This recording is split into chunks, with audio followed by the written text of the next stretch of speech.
And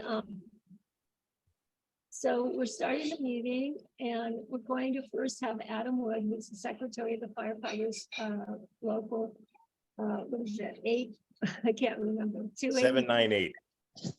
Okay, 798. He's going to tell us how the firefighters are doing and what their concerns are at the moment. So go ahead, Adam. Okay, thank you.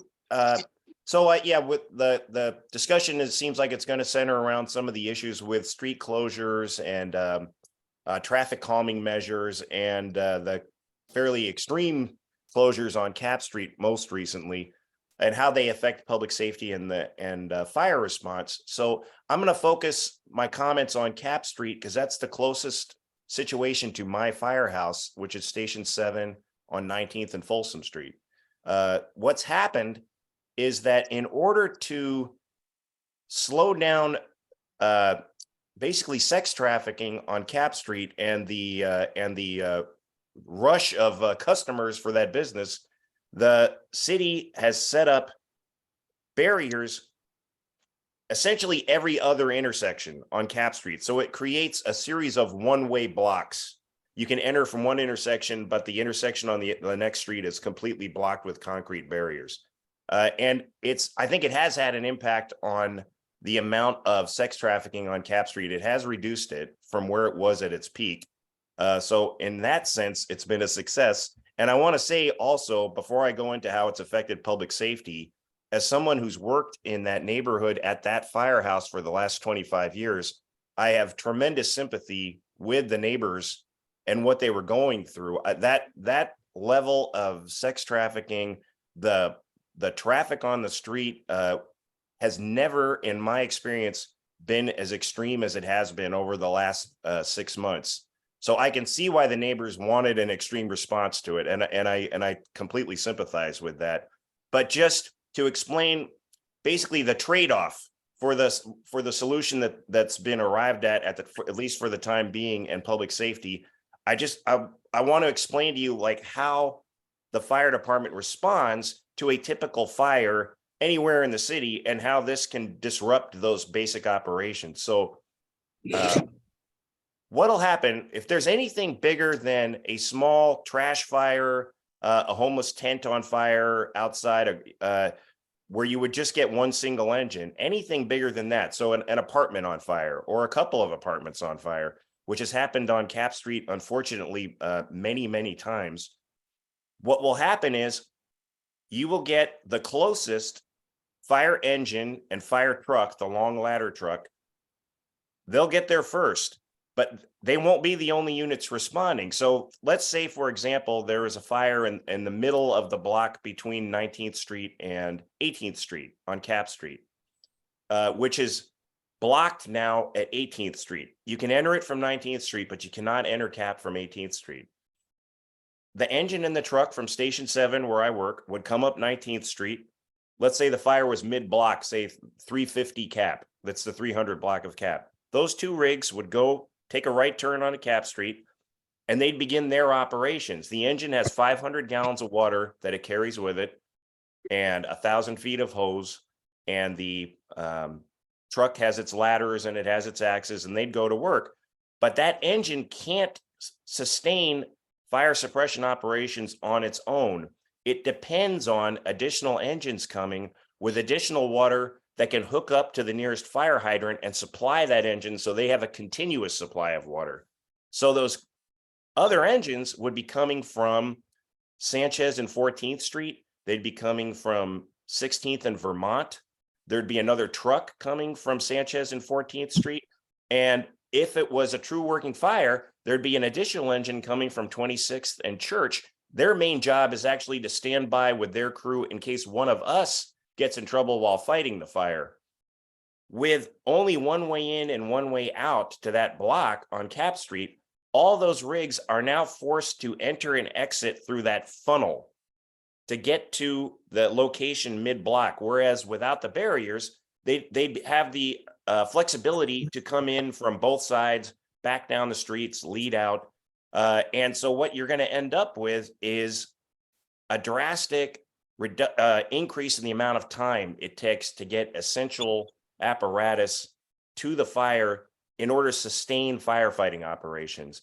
And so this is a situation where seconds count, and causing that delay can have a direct impact on whether someone's going to survive a fire, whether that fire is going to spread from the building that's currently burning to the building next door. And so the barriers, basically what you have to accept with any obstacles towards fire rigs being able to respond to a fire in a coordinated fashion from multiple directions from nearby neighborhoods from the city is there's a trade-off in public safety. If you're willing to accept that trade-off, you just have to do it with your eyes open, but it is going to make it slower for us to respond and make us less effective in doing the work which we're there to do, which is to put the fire out and to get everyone who's not already out of the building and to keep the fire from spreading. So any choices you make in life, you've got to set your priorities and decide what's most important. What are you willing to give up in exchange for something else? You can't pretend that this isn't something that you're going to have to give up in exchange for instance, reducing the traffic related to sex trafficking. Whether it's worth it or not ultimately is up for the community as a whole to decide, but you have to understand the reality of the situation. And I think my understanding is on Cap Street, the city is working towards less obstructive barriers rather than the complete blockade of every other block with concrete K-rail barriers. But we haven't seen it happen yet. I know there are discussions going on, but we haven't seen it change yet. So to a certain extent, the slow street closures, the bulb outs, on the corners that are meant for traffic calming, the speed humps that have gone up all over the city, they all have, to a greater or lesser degree, an impact on whether we're able to get there in time and set up operations in a way that they're going to most benefit the citizens who are in crisis at that moment. CAP's probably the most extreme example of it. For us, speaking on behalf of the firefighters, we're going to find some way to do what we need to do, no matter what obstacles are put in front of us. We're going to get the job done, but we can't pretend that it doesn't make it harder and make it take longer for us to do that work. So that's our situation on Cap Street at the moment. I'm hopeful that it's going to improve at least a bit in the near future. That's my understanding, but that's what we're dealing with right now. Hey, I was wondering, there's some mention in the media from at least one attorney about legal issues which were not being properly handled in terms of how the road was closed. Are you at all involved in that, or is that something that you're not aware of? I'm not aware of that. I think there was some like a statement was made that the fire department had signed off on the closures as they exist now, which was not the case. And how that statement came forward, I'm not sure, but that wasn't the case. Well, I'll be looking into that later, so if you'd like to talk about that later, we can do that. I've done a little bit of investigating on those codes that were mentioned, and I intend to do a little bit more. So if anybody's interested in looking into that, or Tom, if you have any information about that, you have your hand raised, so Tom. Yeah, this is unfortunately something that I get into a lot around the country. Besides the firefighters, the other emergency response, first responders, let's start with paramedics. And if you're having a heart attack or something similar, this is literally a matter of minutes, and every single added minute really decreases the possibility of getting a good outcome out of it. Another thing we see quite a bit is a number of steps designed to slow down speeds and restrict access. Narrowing streets, the standard lane width is usually 12 feet per lane. And we've seen it taken down to 11 which is not a big deal, to 10, which is, and even to 9. And when you consider a standard heavy duty truck is 8.5 feet, Mhm. when you're taking it down to 9 feet, if you have 2 lanes of traffic and you have 2 8.5 footers, you can't pass because the side view mirrors will hit each other.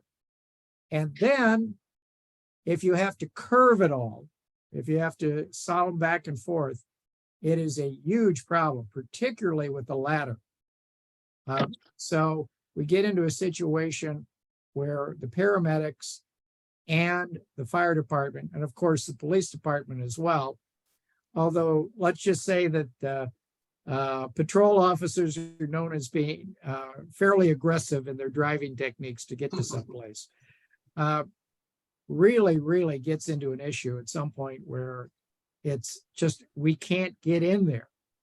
The other thing I've heard in many places is the fire chief or the fire commissioner being informed by the city manager or the mayor, yeah, you've told me you have your concerns. Don't you dare show up at a public meeting and say that this is an issue for public safety. Yep. I'm hoping we don't get into the latter in San Francisco, but I will tell you it's not at all uncommon. I think we already have. The ladder. What we used to call it the old hook and ladder. Mhm. And Adam, what are your terms for the people that are actually in the business? We just call, so what you're referring to is the hook and ladder. We just call the truck. We call Okay. trucks as opposed to the engine. The fire engine is the little Oh. one with the hose. Yeah, these are very long and they have a second person sitting at the back steering. And without that, that damn thing can't go around a corner. Yeah. I actually photographed one day. I happened to be out at General Hospital on Potrero taking photographs of an exercise that was going on with some truck trying to get itself turned a left turn back into a driveway because you can't go directly into any of the streets where the hospital is, you know, where the ER is. Yeah, they have to take a left turn if they're coming south. And if they're going up, obviously, if they're going north, they don't have to do that. But it's quite a few turns that they have to take. I had an animation on it or something. Hi, But- Jane. What? I had one other thing I was gonna mention, and that is, there was some discussion, I can't remember where it was, about the fact that the ladders are actually very long and very heavy and have to be balanced. So the ladder isn't just going up one side, it's also balanced off the other. Is that also a concern when you have these narrow streets? Oh, I think I know what you're referring to. Yeah, if we utilize the aerial ladder, the hydraulic ladder that goes 100 feet up, in order to stabilize the vehicle while the ladder is up, we have to extend jacks from both sides of the truck. So, right, we need some clearance on either side of the truck to fully extend the jack. So that definitely becomes a problem on narrow streets. Okay, that was something that I remember from a while ago. And I'll just say one other thing, and that is a few years ago, we had one of the police chiefs on. I'm sorry, one of the fire chiefs on at CSFN, a live meeting. And we brought up these issues of what was happening at the time. They were trying to do something on Market Street, and the fire department just said, no, you cannot do this. It had to do with bike lanes or something, because we cannot actually extend our ladder that far and that high if somebody's in that, you know, big new apartment you want to build. So I have seen actions taken by that has stopped some of these things from going forward. But I will call on Elise now. She had her hand up. Oh, did you say Elisa? Okay. Yeah, I just had a few questions for Adam. Adam, you're the secretary of the Firefighters Union. Did I get that right? That's right. Okay. Is it SFMTA that put the barriers on Cap Street, or is it another entity that put them there? I think it was MTA that put them there. I don't know if the authority to put them there came from MTA, but they were the crews that actually put them in place. And we actually interacted with some of them as they were going up, and the MTA workers were kind of just as frustrated with it as we were, but that was their job for the day. Oh, I see. Oh, the SFMTA workers didn't think it was a good idea to put those Yeah, barriers yeah. there. Yeah, I guess I know this is a different issue, but I don't know if you guys have heard about how they want to take some parking off of Geary Boulevard in front of businesses, and they want to put some of the parking spots back on some of the side streets off of Geary Boulevard, but they say that that's, you know, they have to get the final green light about that from the firefighters, you know, fire department. So since they're kind of, you know, deferring to you guys on that issue, I'm kind of wondering why. I'm assuming that by now you've told the SFMTA, the mayor, the board of supervisors, that this is not good for public safety, you know, due to police, ambulance, and firefighters. It's not safe. And I'm wondering why, was there anything that the mayor, the board of supervisors, and or SFMTA said in terms of why they are, I mean, you would think that that would be the first priority is public safety. So is there something that they've said? Because I'm just surprised that they wouldn't immediately remove the barriers. You know, if literally emergency responders are saying this is extremely dangerous, human lives are on the line, what is their reasoning for continuing? I mean, it's just, I don't know, it seems strange that they wouldn't immediately take them down. Is there, Yeah, did they give a reason, like, it's that bad, the prostitution problem? And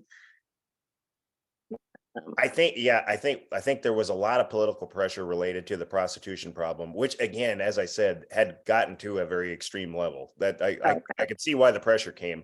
But as far as things happening immediately, my experience is very few things happen immediately in San Francisco. And when it comes to asking for fire department input on changes, say that emanate from MTA, if we can't point to a specific code, we are often overruled. And I think in this case on Cap Street, at least initially, even when there was a code violation, we were overruled. So there are competing interests, I think, from MTA and from other areas within the city that often overrule public safety. We're not usually the last word on anything. so basically we're in an extremely dangerous situation with the people that are making decisions. We're just, it sounds really dire if they don't immediately take those down when emergency responders are saying how dangerous this is. You know, people can die within seconds. That just sounds extremely dangerous for us as a city. And I'm very, very shocked that our leaders would not, again, be immediately taking it down. And it seems to point to extreme incompetence. Like, this is very frightening. I'm not going to jump out and say incompetence, but it does. There are conflicting political pressures, and I think the key, I mean, just what you guys are doing here, it just requires continuous engagement by the community on issues where this isn't a concern for you, because if you take your foot off the gas, other interests move in, you know, and it's difficult to keep that level of pressure up, but that seems to be what's required. Well, Okay, I just had one last question really quick. I can remember now. Oh yeah, so does it seem that, has anyone, you know, asked the residents on those streets, you know, if this is what they prefer to taking them down for the sake of safety? Are the residents generally like all for this, and they know that, yeah, it could impact their safety, but they've weighed it, and that's kind of the consensus from the residents on those streets? I don't believe there is any consensus. I believe that there's people who feel both ways. And so that's part of what the problem is, that there is. And there's a lot of issues with other things, crime and other crimes, and people being broken into and stuff, which it gets into a whole other thing with the neighborhood. But let's move on to Charlotte. Let me see if I can I'm in the kitchen cooking. Okay. My hi, my question is going to piggyback off of Elisa's question. Is there any one person, or is there a way that we can make one person in charge of safety? Like it has to hit one person's desk before a decision is made, because it looks like there's a lot of small pieces all over the place that are unsafe with the latest decisions. And Mary, we just talked about like children on the slow street. There's a difference between risky play and hazardous play. It is hazardous to be on the street when you don't know if a car is going to back out of the driveway. And I'm saying this as a 30-year teacher. It is risky play to go jumping around the Presidio, climbing over rocks and having them fall out from underneath you. That's risky versus hazard, which you could get seriously injured and end up in the hospital. So there's a difference.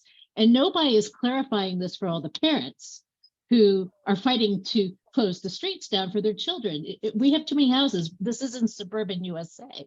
So I'm just wondering, and to me, this is so black and white to see that, especially as a teacher, to see a 2-year-old running amok on the street is dangerous. So I'm just wondering, with all of what we're talking about, is there a desk that all this paperwork comes through and there's one person who has to say, yes, this is safe. No, it's not safe. I mean, because that's what it sounds like we need, because it sounds like there's too much going on. Yeah. That's not to the benefit of the city. That's my question. Sorry. I think she's directing it at you, Adam. Yeah, Yeah. to my knowledge, there is not a single desk. It's there is, I mean, what there is there's a Vision Zero. I think you guys are probably familiar of Vision Zero project that's not confined just to this one city, and it's got strong constituency within the SFMTA. So there's just kind of a overall project of the idea is bringing down pedestrian accidents to zero.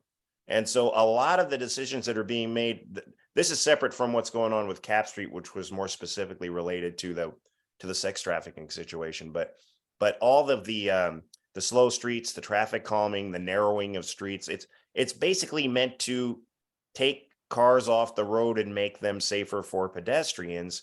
You know, I'm not speaking on behalf of all the firefighters. I'm just saying it's that being done without a parallel infusion of resources into developing mass transit that people would actually want to use, or recognizing that we live in a very densely populated city that we just may not be able to get down to zero, with the amount of people who are on the streets. I think it's kind of a one-sided approach to a problem that probably needs a multifaceted solution. But that's kind of the marching orders coming out of MTA, and there really isn't going back to your question, there isn't really a single person that can overrule that, possibly with the exception of the mayor, but there's no one below that level that's got the authority to say that particular innovation is unsafe and won't work. It requires a back and forth between a number of different departments and as I said before, a lot of community engagement. So I just want to end with one thing. Can you hear me? Yeah. Being a teacher and working with the public sector, and you as a firefighter would know this, you have to think about what can go wrong, because what can go wrong will go wrong. It's just a matter of time. So when something really bad happens, where's this lawsuit going to end up in city hands? Because it's inevitable, it's going to happen. And you as a firefighter, me as a teacher, we know these things. We know bad things can happen. So I'm going to throw that back at you. Yeah, no, I agree with you. Yeah, I agree with you. And like I said, I think the approach has been sort of a tunnel vision approach to one particular problem and one particular solution to that problem. Like, people are getting hit by cars, let's get rid of all the cars, rather than, all the consequences of just approaching it in such a one-sided fashion, which is what we're living with. Well, going forward, like I said, we're going to look at some of the legality issues that have been raised by some of the lawyers and try and get back on what the actual law says and what the codes actually require. because we're hearing that the process was not done correctly. But let's go to Judy Gorski now. Hi, everyone. Hi, Adam. Hi. What you made me think of when you brought up Vision Zero, I live out in the outer Sunset, across the street from the Great Highway. And we've delved into the amount of accidents on the Great Highway between Lincoln and Sloat, which has no intersections, and came up with statistics that said the last death on the Great Highway was something like 2005 or 2006. And there was only one incident in 2017 where the fire department had to go to the Great Highway to, engage in a crash that had happened there. So basically, as far as Vision Zero, the Great Highway between Lincoln and Sloat is San Francisco's absolute best example of Vision Zero. And this is the road that was just arbitrarily immediately closed, where 20,000 vehicles a day are using it and were diverted into the neighborhood. So what happened is they ended up on the lower Great Highway, all these cars and trucks and motorcycles and working vehicles and everything else. And at the time that happened, there was a staging on the lower Great Highway of equipment from MTA that was tearing up Taravelle and still is working on that. But between Sunset Boulevard and the beach, they were working on putting a new sewer line in and everything else that happened. So they had a staging between a couple of blocks, Ulloa and Rivera. There were a few blocks there where MTA had all these, huge trucks that were working on the sewer system, blocking the northbound lane of the lower Great Highway, which is only 2 lanes. So you had traffic diverted into just 1 lane at this time. And what I noticed there, and it went on for 2 years, they were there at least 2 years. And that was when, the highway was fully closed all of a sudden in 2020. And if a fire truck had to come down there and get, and try to get on the Great Highway to do a beach rescue, it was insanely difficult because no cars had room to pull over to let the truck by, for one thing. The other thing is, what I've noticed is the fire department gets those huge ladders that go up super high, and then they look with their binoculars to see if they can find, who's drowning or who's in the water or on the beach far away. And so with this closure, what I've noticed, even with the lower Great Highway reopened and the staging moved after all this time, is that, what our former supervisor, Gordon Marr, did is he decided, rather than open up the highway when he saw it was a mess, to just get speed humps put, like 14 of them, between Lincoln and Sloat.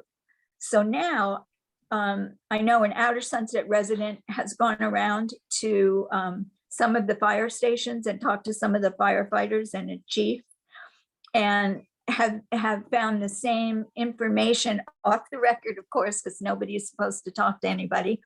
But it's that these speed humps and these roadblocks and these narrowing of the streets really do delay the emergency response people.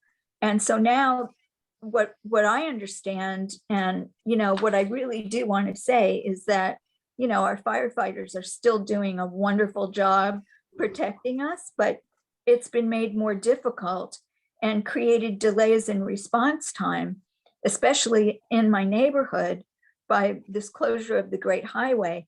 And what I was told is they've tried to mitigate, the fire department has tried to mitigate this problem by keeping a big fire truck parked kind of at Sloat, close to the beach, and they have cones on the southbound lane to close it off to traffic so that it can move, they can remove them faster so the trucks can get to beach rescues on the south lanes. But whenever it's closed, you have bicyclists, you've got people walking in the middle of the pavement all around the trucks there, and it really seems very dangerous and scary, So I wanted to just, do you have, and it's all this thing about vision zero, but they're taking 20,000 vehicles a day and putting them into high injury networks instead of leaving them on this safe road where nobody's been hurt, including bicyclists or pedestrians, in decades. And it's very frustrating. And I really, I feel for you guys, and I really appreciate all you're trying to do. And if you have any idea of what we can do to try to change the, what's going on in the government, to get them to pay any attention to what's going on, tell us, we'll help. I wish I had a magic solution. I really don't, except continuing to do what you're doing here, staying involved, keeping in touch with your district supervisors, attending planning meetings when these things come up. But that's the other thing too. Communication of even where these decisions are made is often provided such short notice. It's very difficult to get a word in, and there's always a sense that decision's already kind of been made before the meeting actually happens. But you're right. It's just like on Cap Street. I mean, there's a large constituency of citizens who are greatly in favor of closed grade highway, and just there's a large number of citizens on Cap Street that appreciate the K rails. It's just important that they fully understand the consequences to it. That if that's the decision that's made, it's a truly informed decision with the ramifications of what the subsequent problems that are going to be created by choosing that solution. And I don't know if it's always presented in as full a way as possible for people to make a truly informed decision. I wonder if the fire department or the union or wherever you're from, if some sort of informed statement could come from you, because everybody respects that as not being a political or, partisan biased kind of point of view. Would you be willing to write something and have it published, or not really? No, we actually, we have made statements on this, and we've spoken at the planning meetings, and it's, to limited effect. We actually have, as was stated earlier, there were a couple of areas where we were able to push back and have changes made, but it's like sticking a finger in a crack in the dam, right? It's the next one opens up. So we have been able to have a small impact, but it is going to take more than just us. Okay, let's One quick question. Have you spoken to Joel Engardio by any chance? Yeah, actually, yes, I have. I met with him when he was doing one of his tours of the Sunset District firehouses, and I also met with him. He came and did a breakfast for the San Francisco Labor Council last Friday, and I had a chance to talk with him for some time at that. okay. Rick. Rick? Yeah, Charlotte, lower your hand, please.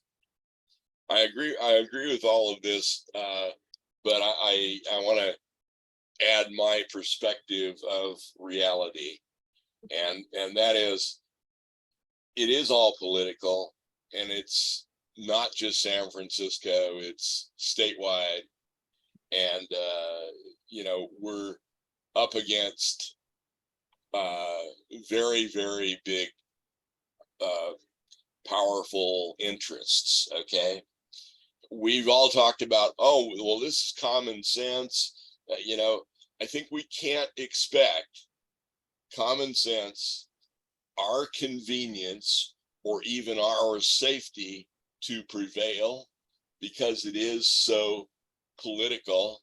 and we're up against such big forces. You know, they in San Francisco in particular, because of our charter and our sort of transit first city, MTA has the power. Even the supervisors have very, very, very limited power. You know, it's only the power of influence, but they don't have the power to make the decisions. We can't get supervisors to override MTA. It's not allowed in our charter. So we need to realize that we're in a particularly bad position here. And, you know, the powers that be, even the supervisors, you know, there's anti-car issues that prevail, you know, and whether it's Vision Zero or the climate or public safety, the MTA is engineering congestion in the city, and it's only getting worse. And we, you know, if we say, oh well, you know, we don't like this, so they'll put in more, you know, they'll do things like on the Great Highway, and then move all the traffic somewhere else, and then those people will complain, and then they'll have a great excuse to put in speed bumps and lane everything else to limit that, and then the problem will move. And it's a great way for them to just, you know, keep engineering the city, engineering congestion, and with the objective of making it very, very, very inconvenient to have a car in San Francisco. So, you know, if I suggest, you know, that maybe a letter from CFSN to the Board of Supervisors, you know, expressing our concerns, but again, remembering they don't have the control, you know, and maybe we could find a supervisor to sponsor a charter amendment that gives emergency responders some power in some way over SFMTA. But other than that, I don't see any hope. There's also the matter of going to the state code and really looking at it carefully, which I'm gonna hopefully be able to do soon. So is that Eileen? With your hand up? Yes, it is. Yes, it is. Okay. Question for Adam. I'd like to speak to you offline. This is Eileen Boken with the Coalition for San Francisco Neighborhoods. I'm also with Sunset Parkside Education and Action Committee, also known as SPEAK. I'd like to speak to you offline sometime about the city's emergency firefighting water system, the AWAS system, but that's not really what the subject is today, but I'd like it out to bring it offline with you, please. Thank you. Sure, I'd be happy to do that. We can get you in touch. Mhm. Okay, so Matthew is next. Hello, sorry, I'm out and about running some errands. My name is Matthew Schwartz. I'm the president of the San Francisco Fire Chiefs Association. Oh, How you guys doing today? good. So I kind of jumped on a little late, so I missed the beginning of the meeting. But I kind of wanted to make a quick statement. A lot of the issues you guys are discussing today there's a lot of moving parts. The fire department plays a lot of whack-a-mole with MTA on regards to their projects. There's not really a big holistic look at, from an overall perspective, how these projects impact public safety.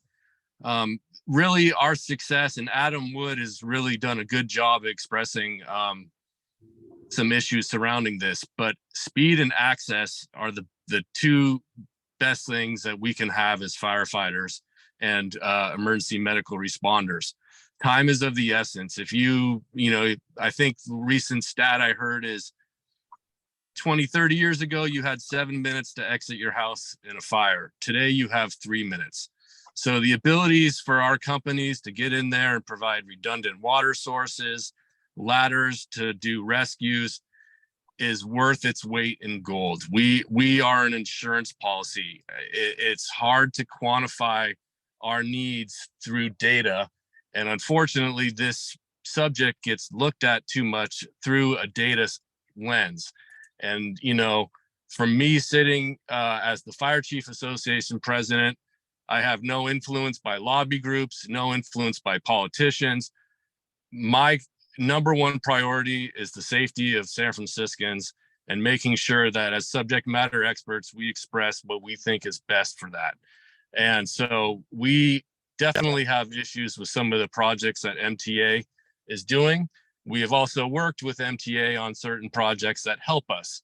So I just want to make a public statement that we do, from fire chiefs within the San Francisco Fire Department, do have concerns with these programs that they're doing, whether it's the Cap Street closure or speed humps or slow streets or shared spaces. There's a lot of different topics and names out there, but again, we do have a problem with a lot of them. And unfortunately, I have to run, and I can take a quick question or two if anyone has one. Would you be able to put your email in the chat, or be able to we can get in touch with you later if we have anything to Yeah, say? that my private email is registered through through the Zoom here, and you can reach me on that. Oh, okay. I'll put it on the chat. Yeah. Thank you. That would be great. And I guess, does anybody have any more questions for Matthew? Okay, we'll go to Jay then. Yeah, hi. I'm from Alameda. I want to echo what Rick said about it not being just a San Francisco issue. It's all political. I mean, the Russian people aren't fighting the Ukrainian people. It's all politicians. And it's true in our Congress. It's true statewide. It's true locally. And one of the problems that we have here in Alameda is that we repeatedly have people elected who are anti-local control. These are people who suck up to the state people. And one of the problems that we have with every election cycle is that the firefighters unions support these people. They print their circulars, they go door to door, they pour money into it. And we believe that's probably because these particular council people are very generous to the firefighters when it comes time for salary raises. Now, I'm just saying that that's part of the whole system. Everybody's got their own little spoon in the mix here. And recently, 2 bridges were blocked in Alameda during that power outage in the East Bay. And our 2 main exit streets were totally blocked. A fire truck could not go up the street. And one of the reasons is that the local politicians have put parklets all up and down Park Street. So now what was a 4-lane street is now a 2-lane street, and it just becomes totally jammed. Now, I don't know why the fire department is not making a bigger issue and really leaning on the politicians to fix it. And I'm not against firefighters. I'm just pointing out that everybody's got a finger in this pie, and the politicians listen to whoever they're going to listen to. And basically, I think Lincoln got it a little wrong, because it's really a nation of the bureaucrats and politicians, by the bureaucrats and politicians, and for the bureaucrats and politicians. The rest of us are just here to pay taxes that pay the salaries of these other people. So anyway, thank you for listening. Okay, let's have Jean, and then we got to get to Tom soon, so we want to hear from Tom. So Jean, do you have a question? You're on mute. You have to unmute yourself. Yeah, I know. Sorry, I just unmuted. I think I like the approach that Rick is taking, which is that we should do something to try to improve the situation. There are a lot of things wrong, but And that's important to talk about, but we also need to think about what we can do to improve the situation. And one of the suggestions that Rick made was CSFN could write a letter to the Board of Supervisors, and maybe in addition to that, a whole a coalition of people, firefighters, CSFN, neighborhood organizations. This is an opportunity for the city to organize around this and perhaps find one or two sympathetic supervisors who would be willing to take this issue on. I mean, public safety affects everyone, and we are their voters.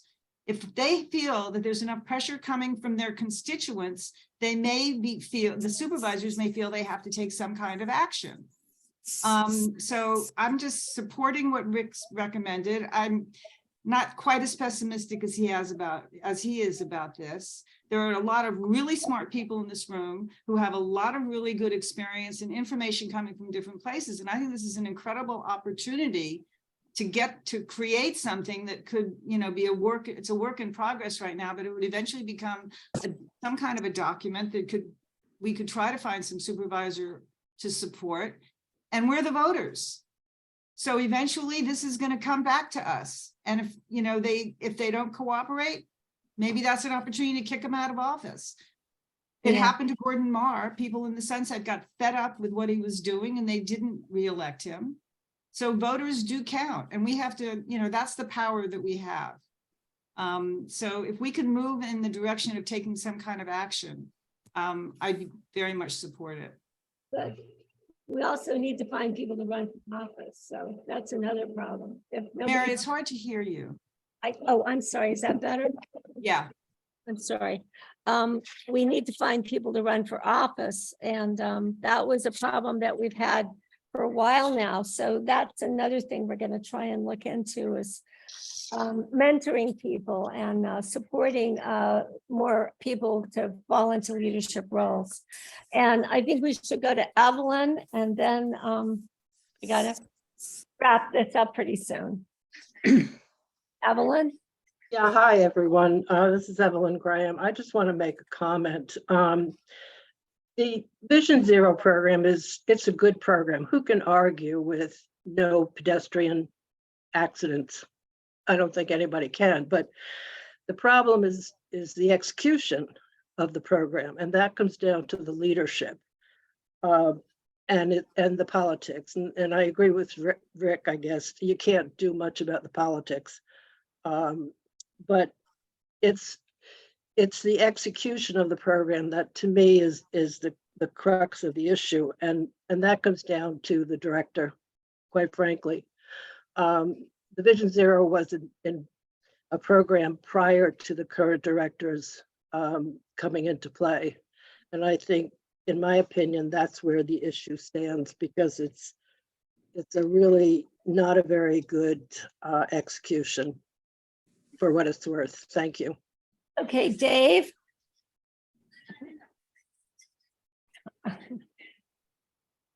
Thank you. I'm wondering if the first responders have feelings or thoughts generally, or a preference for two-way streets versus one-way streets. We have a street in our area, I'm downtown, that was converted from one-way to two-way. And it's made a big hit on traffic. The buses, because there's only one lane going each direction, when the bus stops, there's bus stops, but they also have to stop at the crosswalks and nobody can get around them. So traffic has deteriorated, but I'm wondering if you have a preference as far as access. For us, it's not particular to a one-way becoming a two-way, but it does apply to that. But also in other streets where lanes have been eliminated, like where previously there'd been a center lane and then they're eliminated in order to create a protected bike lane or to make room for parklets. It creates a situation where if one thing goes wrong, we can't get by. So like if one delivery truck is stopped in that one lane doing their job, we can't get around it. Whereas before, if there were multiple lanes, at least we could go around it, into oncoming traffic or into the nearby lane. So that what we end up doing is rerouting, like streets that have been typically the fastest way for us to get from point A to point B and were part of our regular route no longer are, and we have to find an alternative route as long as it will last, which often does. The streets that we had used might have been more like commercial, wide lane streets where we were less likely to be driving through a residential area. Now we sometimes have to divert into a less busy street, but that's running right through a residential area when we're responding to an emergency, which you can imagine the increased risk for oncoming, pedestrians and for cross traffic that we wouldn't run into as much on a commercial lane, but the lane reductions just limit our options. Yeah, that's a good point. Thank you, Dave, for bringing that up. I'm gonna hold off on anything for the moment, and let's see. I'm hoping that you can hang out a little while for Tom's presentation because he might give you some ideas. He's a kind of a smart guy. So I think we're gonna switch to Tom's presentation, and then we'll see how much time we have later for more questions.